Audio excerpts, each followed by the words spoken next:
오늘 성경 말씀은 너무나 잘 아시는 사도행전 1장 11절부터 14절의 내용입니다.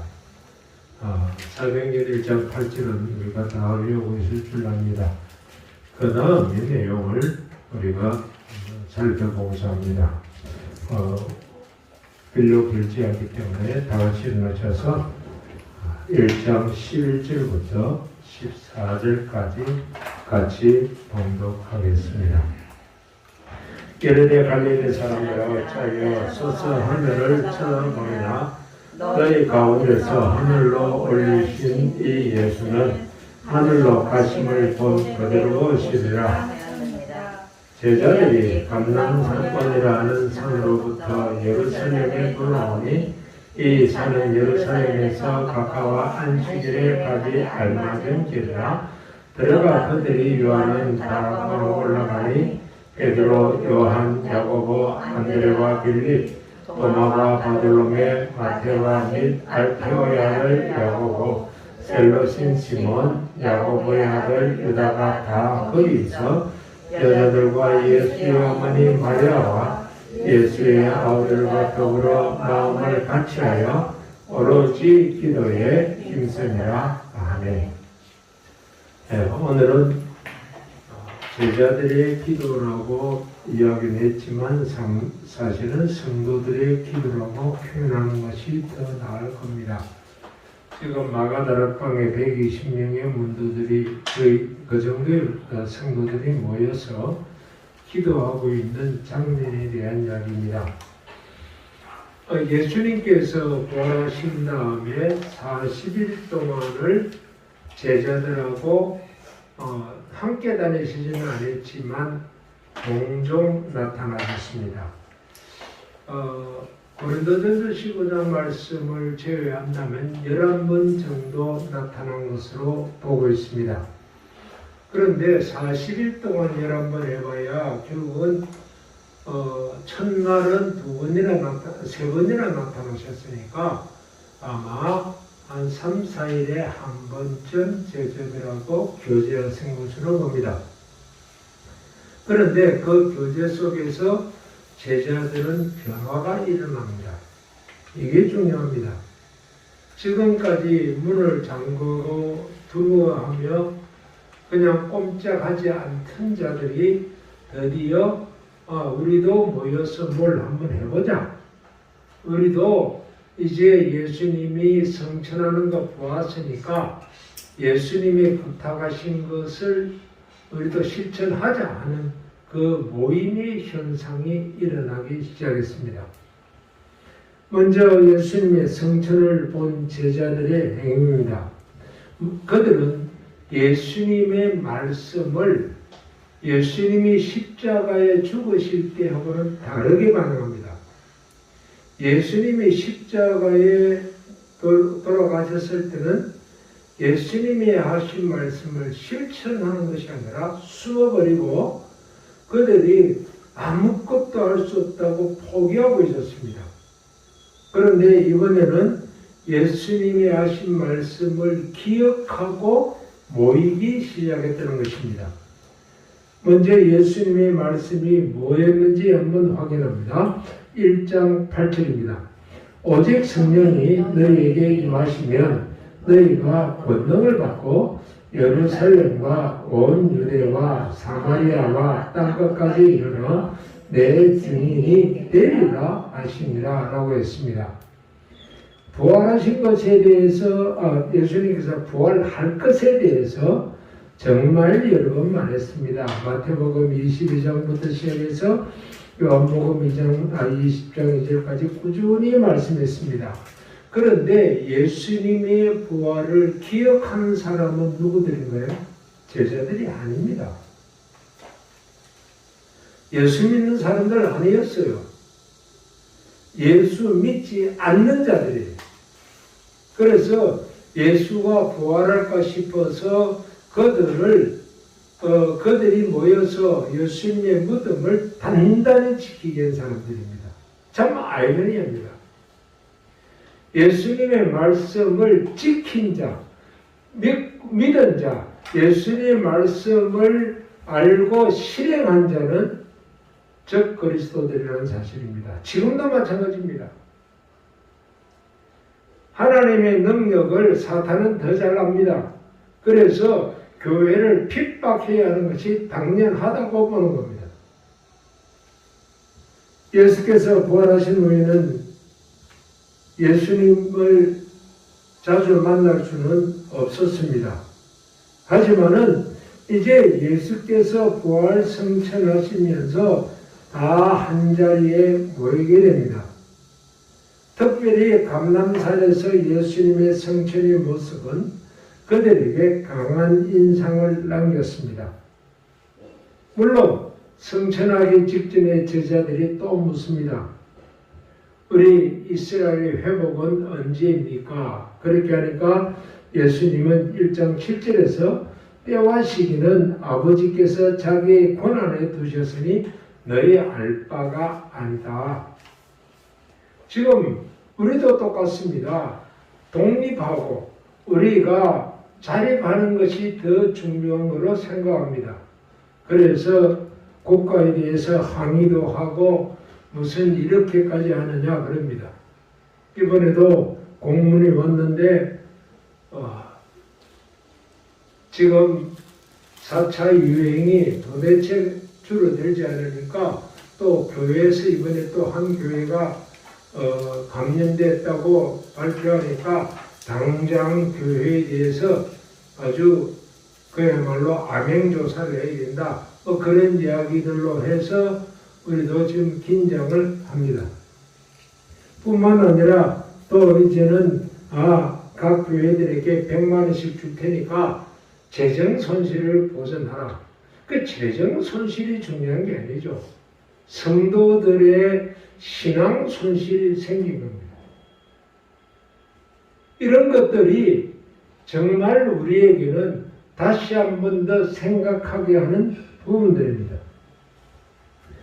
그때에 예수님의 그 말씀을 보면서 너희들이 세상에 돌아가는 일은 너희 알 바 아니라 그러나 너희가 어떤 환경에 있든지 간에 복음이 땅끝까지 전파되는 것이다 라고 이야기하고 이걸 제자들에게 부탁하셨습니다. 전에는 그거 기억 안 했습니다. 전에는 그거 이룰 수 없다고 했습니다. 여러 가지 환경 때문에 안 된다고 그랬습니다. 그러나 이제는 할 수 있다라고 생각하는 것입니다. 그래서 예수님이 성천하는 그 장면을 다시 한 번 더 기록했습니다. 1장 11절에서 갈릴리 사람들아 어찌하여 서서 하늘을 쳐다보느냐 너희 가운데서 하늘로 올리지신 이 예수는 하늘로 가심을 본 그대로 오시리라.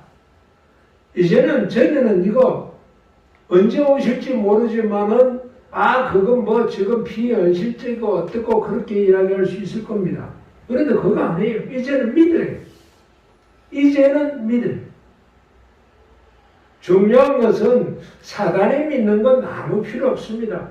하나님의 성도들이 믿는 것이 이제 중요한 것입니다.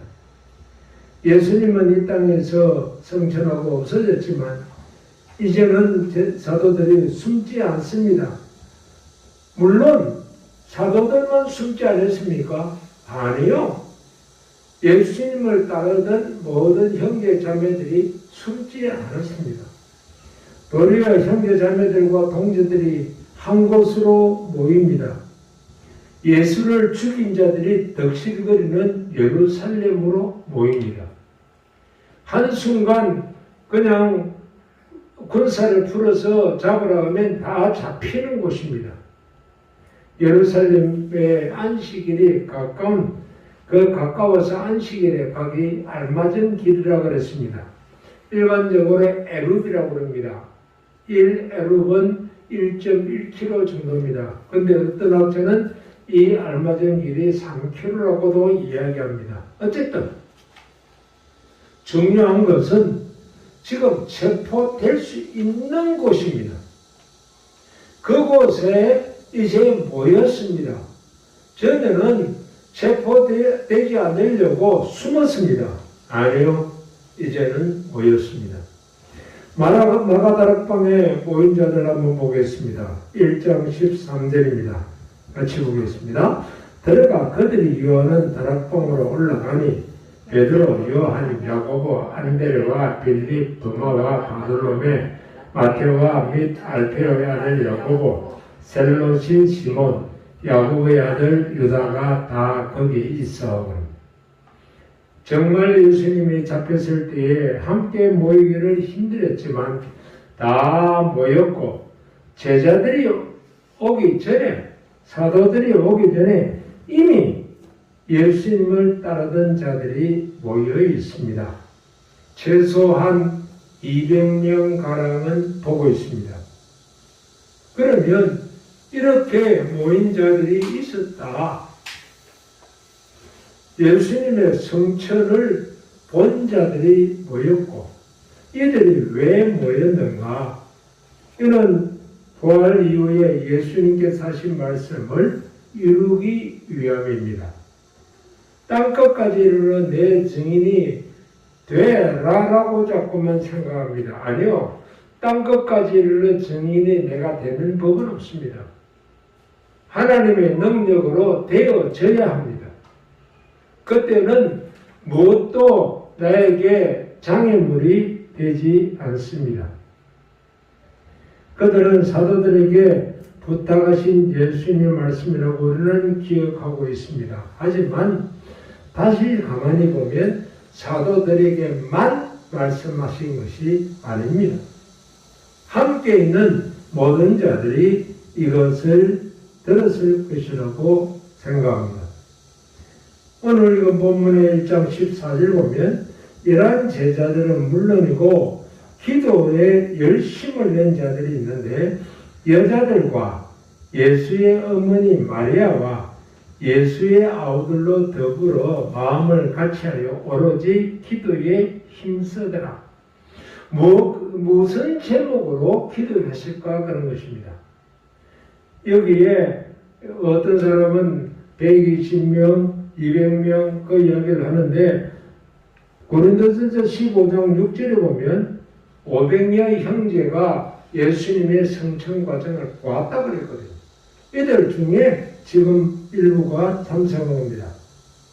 그 중에는 지금 사도들만 모인 게 아니라는 것을 증명합니다.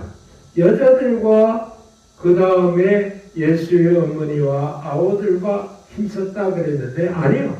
그분들만 있은 게 아닙니다. 13절에 보면 자 가룟 유다가 지금 자기의 직분을 버리고 떠났으니 이제 가룟 유다를 대신할 또 다른 사도를 뽑자라고 하면서 거기에 바사바와 마띠아도 있었다라고 이야기합니다. 그러면 바사바와 마띠아는 사도들에 들지 않았습니다. 그러니까 이 말씀은 사도들에게만 한 것이 아니라는 것을 분명히 알 수 있습니다. 이 마띠아의 경우에는 아마 마띠아와 바사바의 경우에는 70인의 제자 속에 있었을 것이라고 추정하고 있습니다. 그들이 다 모였으니까 어마어마한 사람들이 다락방에 모였다라는 것입니다. 그러니까 비록 성경은 사도들을 중심에 쓰고 있지만 참석한 자들은 그들만 있은 것이 아니다라는 사실입니다. 두 번째로는 이들이 다 같이 기도했다 했는데 그러면 주제가 같은 일입니다. 우리가 여기에 모여서 예배하지만 각자 기도하십시오. 그러면 자기 개인 기도를 하게 되어 있습니다. 각자의 마음에 소원이 있는 것을 기도할 것입니다. 그러나 이들은 다 한 가지로 한 주제를 놓고 기도했습니다. 그런 것 보아서 지금 사도들이 물론 우리가 이런 제목을 놓고 기도합시다 라고도 이야기할 수 있었지만 그들이 예수님의 성천과 예수님께서 부탁하신 그 강의 내용을 기억하고 있었다면 뭐 사도들이 한마디로 우리 이렇게 기도하자 말하지 않더라도 동일한 주제로 기도할 수 있다라는 내용입니다. 그래서 그들은 같은 주제를 두고 한 마음으로 끊임없이 기도했습니다. 그 중에 가장 중요한 기도가 뭐냐? 성령님의 인도를 받기 위한 기도였습니다. 너희들은 예루살렘을 떠나지 말고 아버지께서 주시기를 약속했던 것, 내가 설명한 것, 그 성령이 임할 때까지 기도해라. 가서 전도하라고 분이 말씀했습니다. 예루살렘과 유대와 사마리아와 땅까지 이르렀을 때 복음을 전해야 되는데 그게 너의 힘으로 하는 것이 아니고 성령의 능력으로 되어야 되기 때문에 기다리고 그리고 성령이 이 피울 때까지 여기에 있으라고 했습니다. 이들의 기도는 두 가지를 감당하기 위한 것입니다. 예수님께서 분부하신 것을 받기 위함입니다. 1장 4절 5절입니다. 같이 봉독합니다. 사도와 함께 모이사 그들에게 분부하여 이르시되 예루살렘을 떠나지 말고 내게서 들은 바 아버지께서 약속하신 것을 기다려라. 요한은 물로 세례를 베풀었으나 너희는 몇 날이 못되어 성령으로 세례를 받으리라 하셨느니라. 참으로 위험한 곳에서 언제 들어닥치면 다 잡혀가요. 예루살렘에서 차라리 예루살렘에서 멀리 떨어진 베들레헴이나 아니면 저 시골 구석에 가서 비밀 집회를 해라. 그러면 참 안전하겠는데 아예 예루살렘 성전과 불과 1km 정도 떨어진 곳에서 너가 예배하라, 기도하라 그랬으니 얼마나 위험합니까? 그런데도 그것은 문제하지 않았습니다.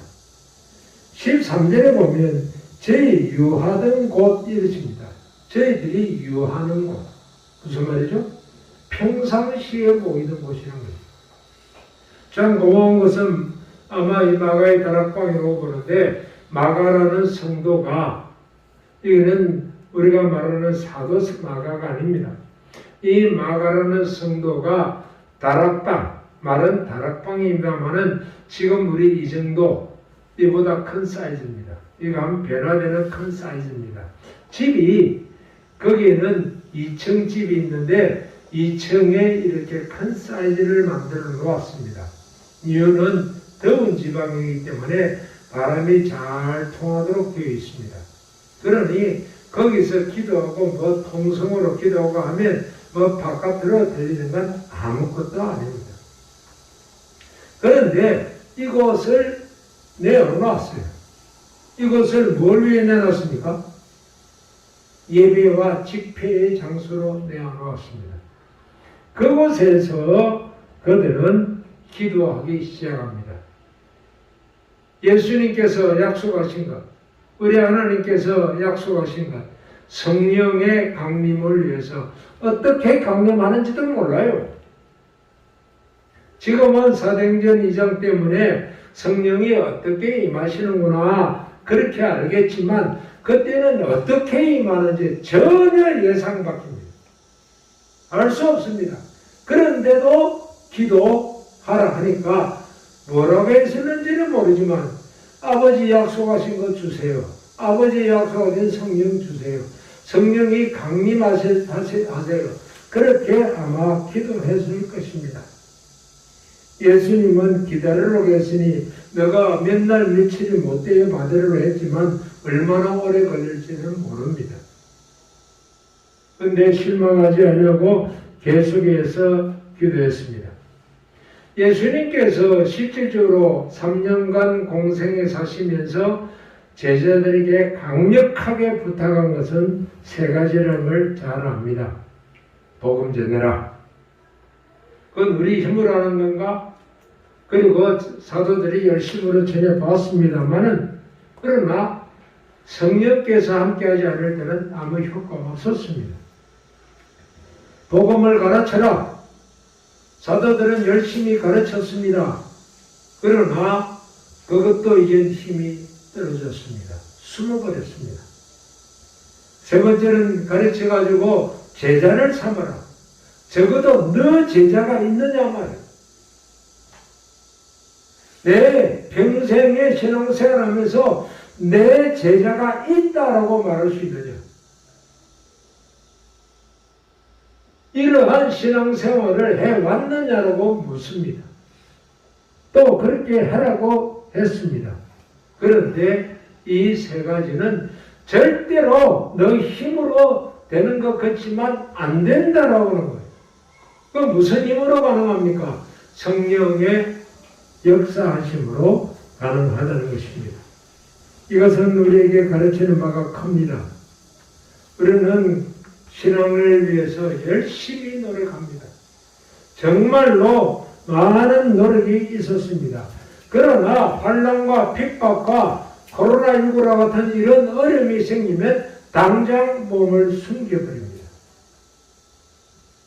교회가 성장하기를 원한다지만 내가 지금 힘든데 무슨 소리냐 몸을 사려버립니다. 그러나 그 가운데서 내가 제자를 삼을 수 있고 복음을 전할 수 있고 그리고 정말 가르칠 수 있게 되려면 그것이 기도를 통해서 아니 내 소원의 기도가 아닌 성령 강림을 통한 기도 내가 성령에 붙잡힌 바 되겠다고 하는 그 기도가 필요한 것입니다.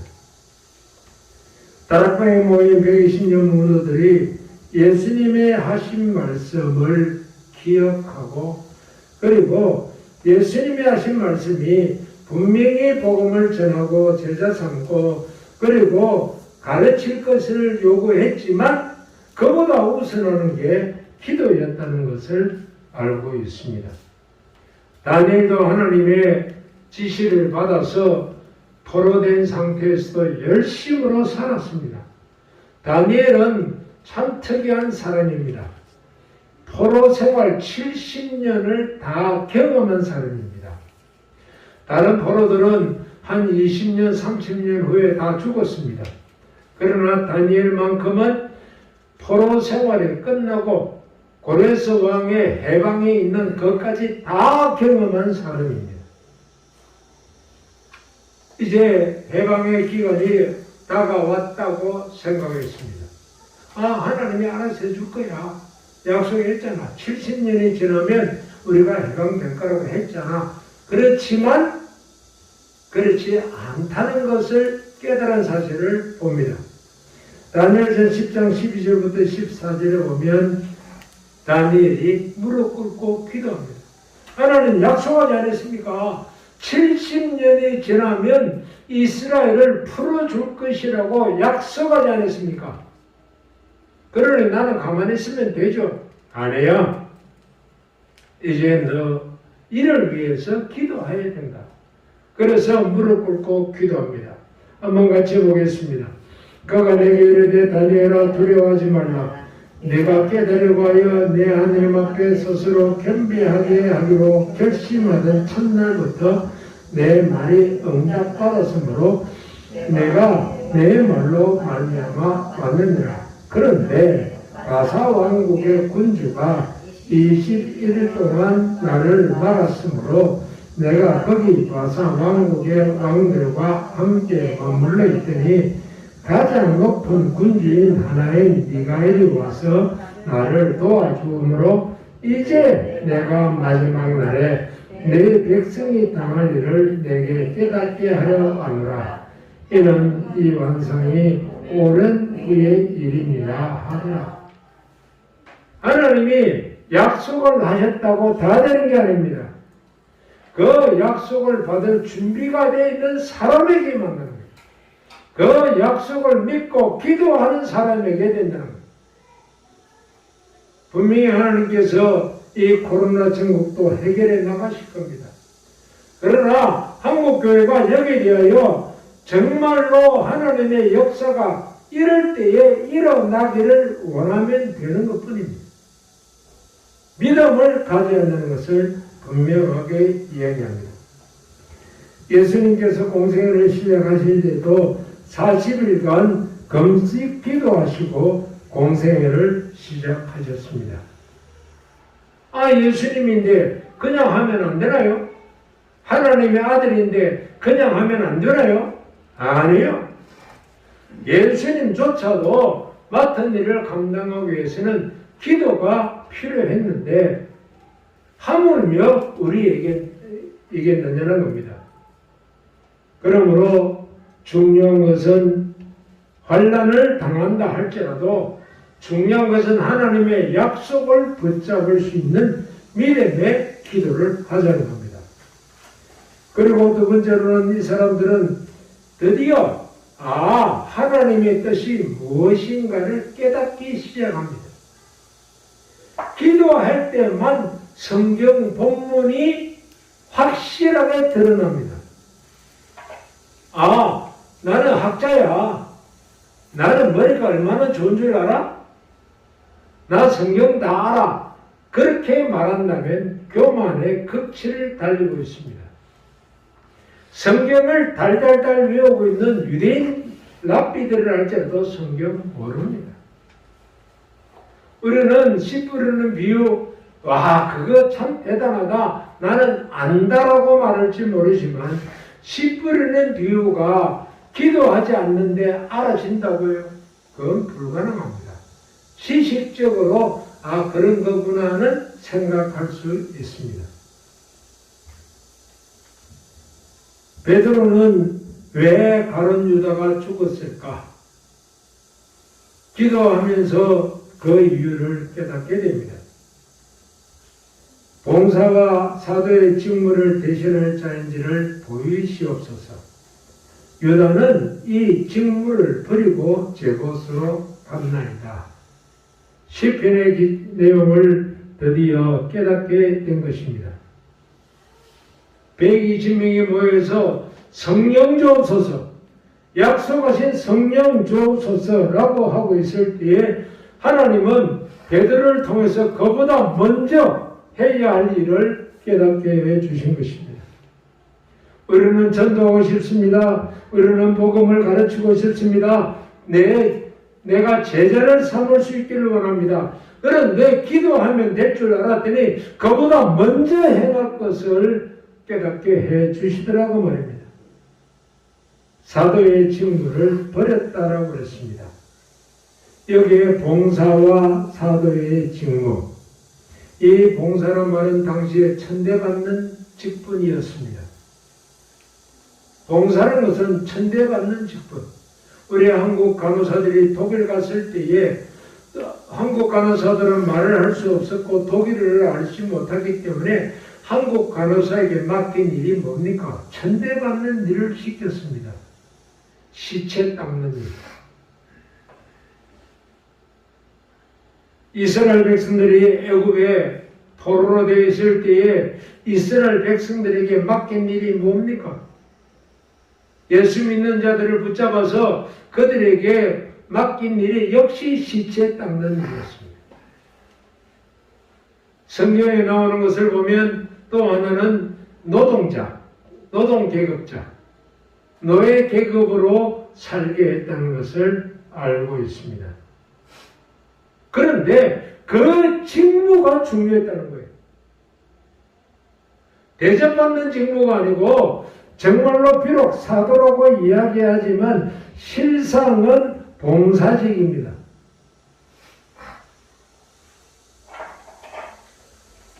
이 봉사직에서 중요한 것은 말씀과 기도로 시작했다는 것입니다. 그러므로 이제 2장이 지나가면서 놀라운 일들이 벌어집니다. 성령의 역사가 벌어집니다. 그때에 기본적으로 사도들이 거기에 모여있는 120문도들이 가져야 할 중요한 정신적 자세, 신앙적 자세가 있었는데 봉사할 책임을 갖고 있는 거예요. 그러므로 우리가 생각할 것은 말씀에 근거한 기도라는 것을 알 수 있었습니다. 어떤 이들은 기도 만능주의자가 돼서 기도만 하면 된다. 기도만 하면 된다. 예, 기도가 중요하지요. 저와 가까이 지내던 한 분이 기도해야 된다고. 그야말로 그분을 만나면 막 그냥 24시간 기도합니다. 또 그렇게 훈련을 받으셨어요. 그 교회도 참 대단한 교회였어요. 그 목사님이 밤 10시까지 그 교육자들을 붙잡아 놓고 기도시킵니다. 그리고 잠깐 집에 가게 한 후에 가정주부가 상관없습니다. 새벽 3시만 되면 불러 모아서 그때부터 또 기도시킵니다. 성경 공부는 거의 안 해요. 그리고 아침 9시 밥 먹고 나면 그 다음에는 10시에 다시 불러들여서 이때는 또 전도 신방시킵니다. 제가 물어봤습니다. 너 그럼 성경 공부 언제 하냐? 성경 말씀 언제 읽냐? 시간 없어. 그러다가 1년 만에 병들고 전도사직을 사회직이 했습니다. 기도 만능주의가 아니에요. 말씀에 근거한 기도입니다. 그러므로 기도자들은 자기의 뜻이 사라지는 겁니다. 하나님 나는 이러면 좋겠어요. 나는 이렇게 되기를 원해요. 나 이렇게 돼야 됩니다. 라고 하던 기도가 없어져 버려요. 하나님이 부탁하신 그 기도 하나님이 부탁하신 그 내용 내가 실천하겠습니다. 하나님의 뜻을 따르는 기도가 됩니다. 예수님도 그렇게 했습니다. 겟세마네 동산에서 뭐라고 했습니까? 이 잔을 내게서 옮기시옵소서. 그렇게 기도합니다. 그러나 내 뜻대로 마옵시고 아버지의 뜻대로 그렇게 하옵소서. 무슨 말일까요? 단순하게 자기 생각에서만 나올까요? 아니요. 기도의 핵심은 내 뜻을 구하는 것이 아니라 아버지의 뜻에 내가 적응하고 내가 순응하는 것이라는 것을 아셨기 때문입니다. 이렇게 말씀에 근거해서 기도를 하게 된다면 일의 순서가 보입니다. 복음을 전해야 되고 가르쳐야 되고 제자를 삼는 것이 분명히 우리에게 맡겨진 일임에도 불구하고 순서가 있다는 것. 무조건 튀어나오는 게 아닙니다. 이 일의 순서는 가룟 유다의 자리를 누가 채워야 합니다. 여러분들의 심령 속에, 우리의 심령 속에 과연 내 것이 버려지고 하나님의 것이 내 마음에 들어왔는데 기뻐할 수 있는 마음인가? 이거 억지냐? 아니면 내 마음의 기쁨으로 할 수 있느냐를 확인하라는 것입니다. 오순절이 이제 다가옵니다. 예수님은 40일 동안 제자들하고 11번 만났습니다. 그리고 10일을 남겨두고 성천했습니다. 요 10일이 무슨 기간일까요? 이 10일이 기도하는 기간이었습니다.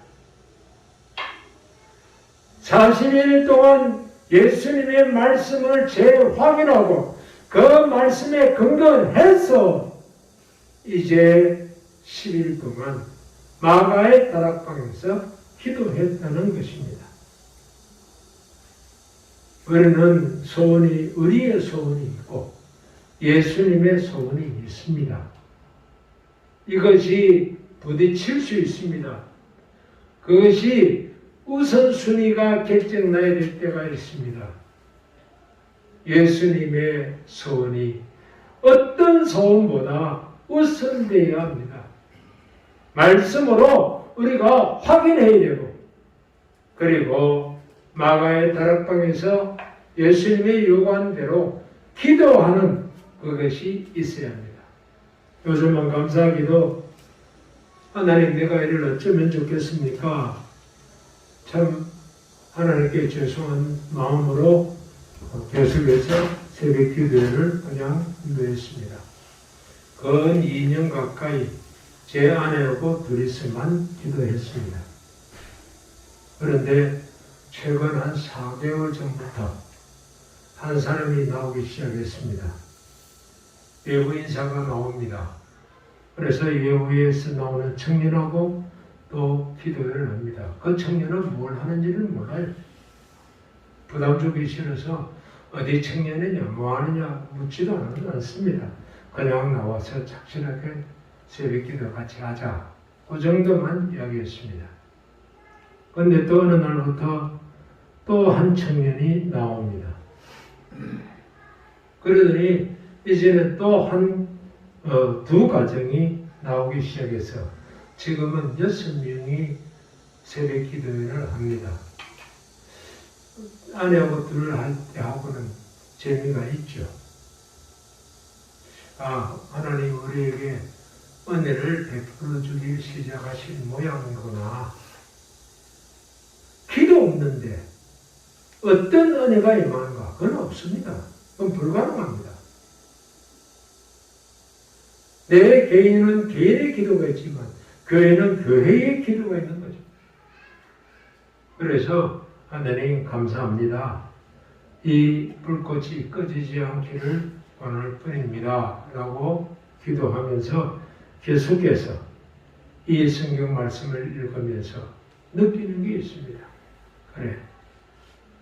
말씀은 깨닫지만 실천을 못하면 아직 하나님의 은혜는 임하지 않는다. 하나님의 은혜가 우리 교회와 한국교회와 여러분들의 가정 위에 이 순서대로 임할 것입니다. 그러므로 기도하는 우리가 되기를 원해서 오늘도 순서대로 예수님의 사역부터 시작해서 순서대로 살피고 있습니다. 이런 은혜가 여러분들에게 임하시기를 주의 이름으로 축원합니다.